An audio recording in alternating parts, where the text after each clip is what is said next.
Hello, Garry families. Welcome to this week's episode of the Garry 5, where we bring our Garry home to your home. This week, I wanted to talk to you about testing. We have got a lot of testing coming up, and I know for some of our students, that's probably some of their least favorite times in a school year, but as a school and as teachers and as families, this gives us some important information and some data to go off of. So I wanted to let you know about the upcoming tests so you feel informed as a family. So we are going to be starting SBAC testing the first full week of May, so May 5th through 9th. And SBAC testing is smarter balance testing, that state standardized test. We're gonna start with our English test. So for our 6th, 7th, and 8th graders, that first full week of May, they will be taking their English Smarter Balance test. The next week, our 6th and 7th graders get a week off, while our 8th graders are gonna be taking WCAS testing.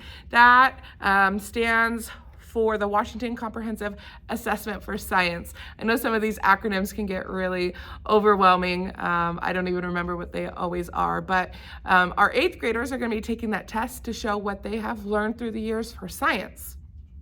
And then the next week, we're going to end our SBAC testing with math. So again, our 6th, 7th, and 8th graders will all test that week for math. Then we're gonna get a week off, and if your student misses a test or doesn't finish, that week is going to be makeup tests. And then starting in June, we're gonna do our MAP tests. So if you have seen videos with Dr. Watson and I recently about MAP tests and about how we use those here, we have got our last MAP test for the years, and that's the measures of academic progress. So just as a reminder, SBAC testing, that state standardized testing, kind of compares your student to other students of their age and their grade across Washington. So how are they performing at grade level? And it gives us some really important information versus our MAP testing, which just compares them to themselves. So are they making growth? As a parent, this is actually some of my favorite data to look at for my students. I've talked all the time about how my oldest child is a child with a disability. So he has a pretty significant IEP. He receives special education supports, and standardized testing can be a real struggle for him. He can get really discouraged because he does not perform well when compared to his peers.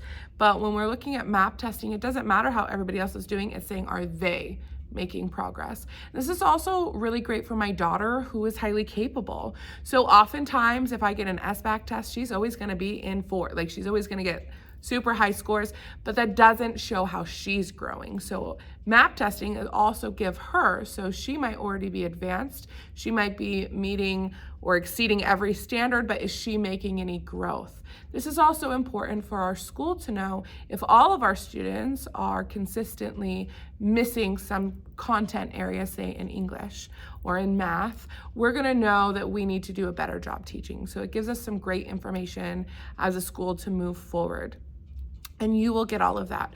A couple key things to note during testing time is that during testing weeks, we're gonna have block schedules, so your students won't have all of their classes, they'll only have some of them, and we will not be doing advisory. So it's vital that your student get here in the morning and get here on time, because if they're not here for testing, they're gonna have to make it up. So instead of having those couple week breaks in between where they can let their brain rest a little bit, they'll have to continue testing those weeks as well. So make sure that they're getting here on time.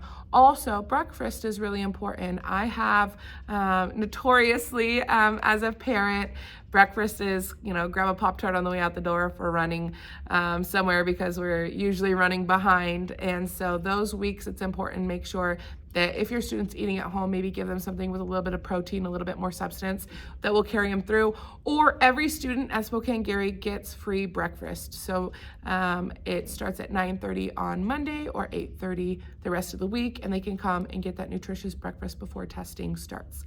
If you have any questions, have any concerns, feel free to reach out. I'm gonna put all of the dates below, so don't feel like you have to remember them. And also your student will hear as testing is coming up and reminders. But just so you know, we've got a lot of testing coming up, a lot of good, important information. You'll get all those reports as a parent. So if you have any questions, feel free to reach out. Otherwise, we'll catch you again next week.